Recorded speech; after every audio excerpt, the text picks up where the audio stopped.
Good evening, everyone. Constantino, the broker here. So today I want to talk about VA loans and something that I came across my desk. I had done a little bit of research on this in the past before, but never like this.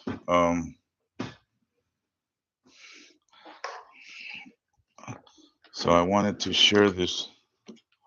I wanted to share this with you guys because a lot of people don't know how many times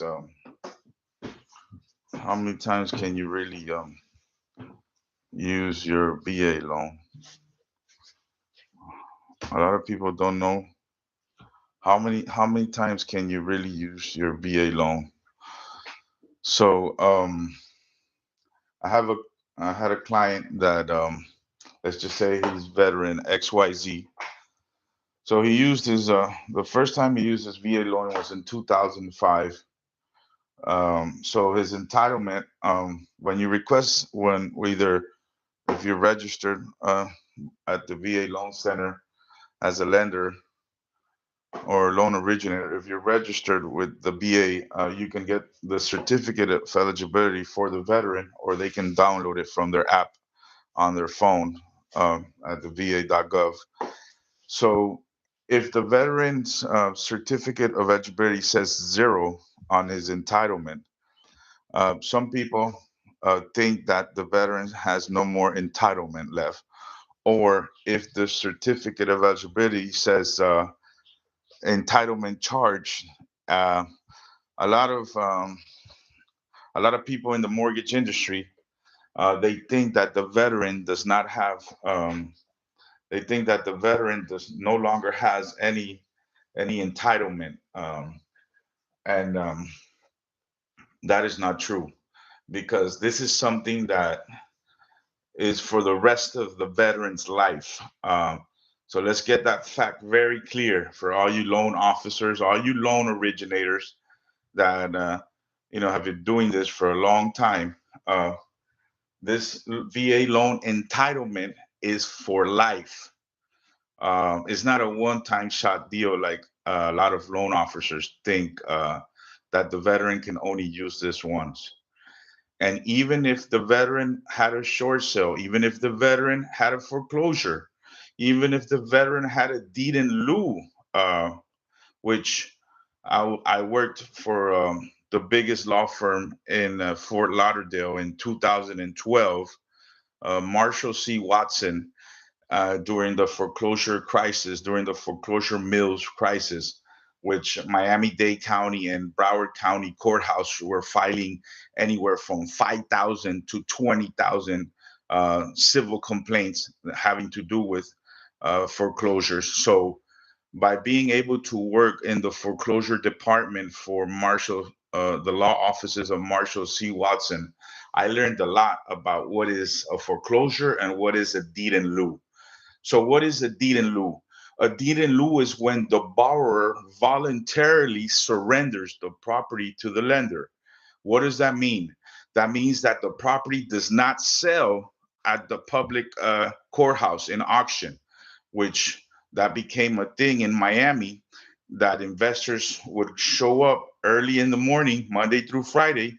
You had to register, you had to do an initial deposit, and then by 3 o'clock in the afternoon, you had to go back to the clerk's office and you had to bring a cashier's check or cash or do a wire in order to have been if you were the successful bidder, in order to get awarded the certificate of title on that property.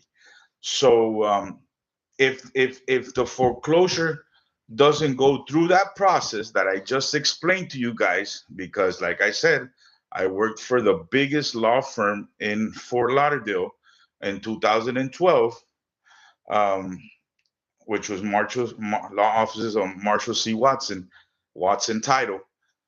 So if the house does not get sold in the courthouse, if nobody bids, and the attorney does not have to file the final summary judgment, and the default, and everything that takes place in over for the sale date, because the judge and has to issue the sale date so that sale can take place.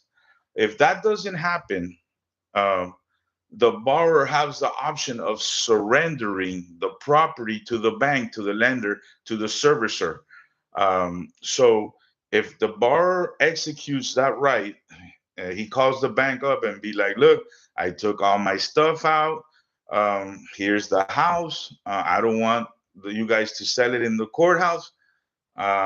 What do I have to sign so you guys can so the deed can go back to you guys? So that is called a deed in lieu, when the borrower voluntarily surrenders all his rights back to the loan servicer.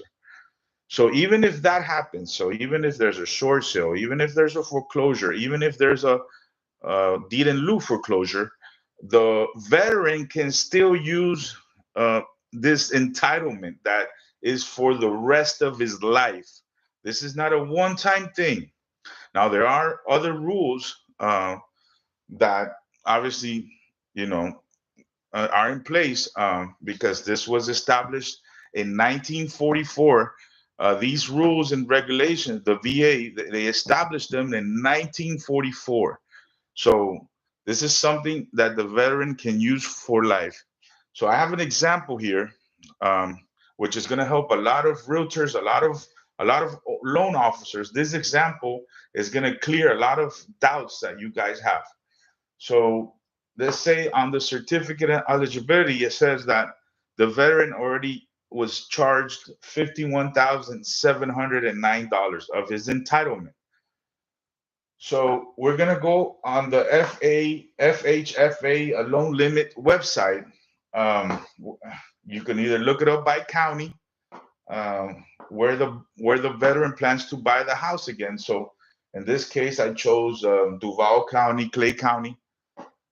Pretty much North Florida is the same. So I didn't check St. John's, St. Augustine, and Nassau County. So, but the loan limit is 766,550.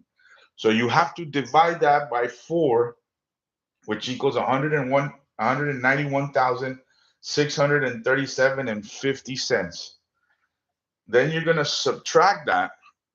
Then you're gonna subtract the 191,637.50 by what the veteran already used, which is the 51,709, and it's gonna give you 139,928.50. Now, in order to find out how much at 100% the veteran can again get a loan to buy a house, you're gonna multiply now the 139,928.50 times four, and that gives you the magic number of how much does the veteran have again to use his VA loan again, which in this scenario, it's 559,714. So, so the veteran can almost buy a $600,000 house again, even though this veteran bought a house in 2005 in Jacksonville, Florida, for 205,000, 206,000. So he can again, because this has gone up. Remember, the conforming low limit was 417,000. So for a long time, the conforming loan limit was 417, right? So that's what it used to be for a long time.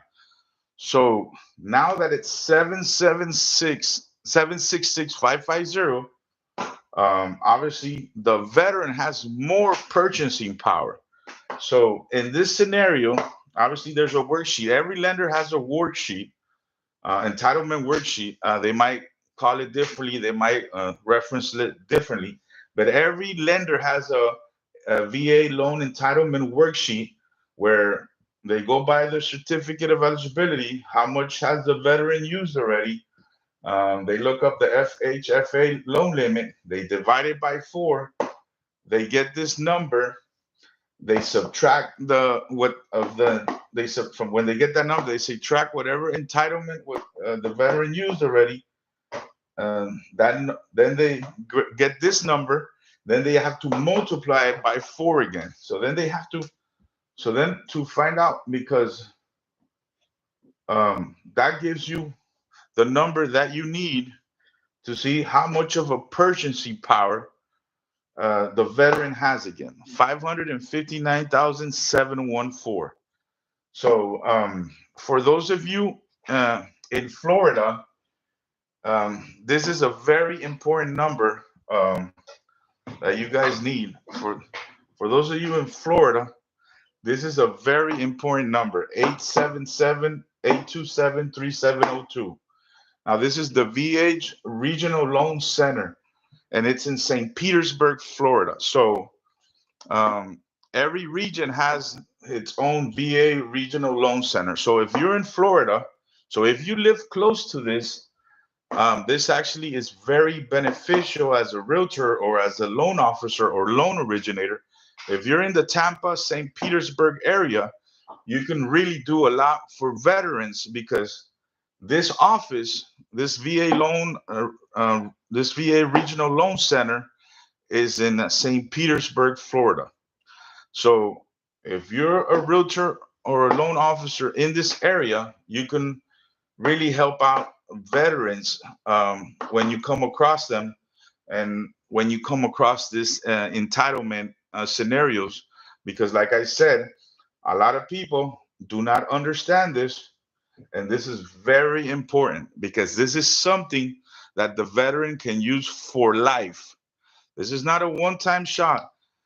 um, the veteran can buy one house, the veteran can buy a second house, he can buy a third house. And like I said, obviously, you still have to do this worksheet like I did it on the other side.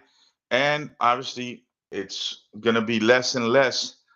And if the veteran wants to restore his entitlement, uh, you have to send some documentation. He can even use, like if he's selling his house today and he wants to buy a house tomorrow, he can fax in the HUD-1, the settlement statement or the closing disclosure that he's paying off that house that he's had for years on his first VA closing, and he can restore his full entitlement to buy a new house. So that's also something the veteran has an option to, and you don't have to wait 6 months. You don't have to wait 12 months. So a lot of realtors and a lot of loan officers don't know that if a veteran is selling a home that he currently has a VA loan on, he can restore that entitlement that he used, even if he bought it 10 years ago, 20 years ago. He can restore right away that entitlement. So this is this is very important information. If you're a loan officer, if you're a realtor, and you specifically work with veterans, I think this video is gonna help you out a lot, because there's a lot of knowledge on this video. So I wanted to share this with you guys because um, I'm starting to go to a lot of these VA classes that I have registered for. So I'll be doing more videos with this content. So remember, let's try to help as many veterans as we can, especially the disabled ones and the homeless ones. Like this San Antonio police officer that I met while I was in Austin, Texas. Um, I met, and he told me, he's like, "Hey, man, don't ever forget that we're 1% of the nation. So if you ever need anything, you give me a call if you're in San Antonio." So that act of kindness by that fellow veteran that was in the Air Force, he wasn't even a Marine, but he saw my Marine hat, and he went out of his way. He grabbed my phone um, where we were at, and he made sure I saved his number. And he's like, "Look, I've been a police officer for 20 something years, San Antonio PD. So if you ever need anything, give me a call." So that act of kindness, that was amazing. So I'm gonna be doing a lot of videos like this, a lot of content like this that has to do with my fellow veterans, because I want my realtors to really um, know what the ins and outs are. Because, like I said, there's a lot of misinformation when it comes to this. When it comes to this right here, there's a lot of misinformation when it comes to the VA loan entitlement. So I hope this video has been very knowledgeable for you guys, and use it to your potential. Uh, Constantino, the broker. I'm with Jax Mortgage Loans Inc. My NMLS is 2066119, and my office NMLS for Jax Mortgage Loans is 2349243. I'm a I'm a seasoned veteran mortgage broker. So if you're a veteran, if you're watching this and you're a veteran, if you're a realtor, if you're a loan officer in another state, it doesn't have to be Florida. Feel free to give me a call, 904-452-3895. And I hope you guys have a wonderful evening. Good night.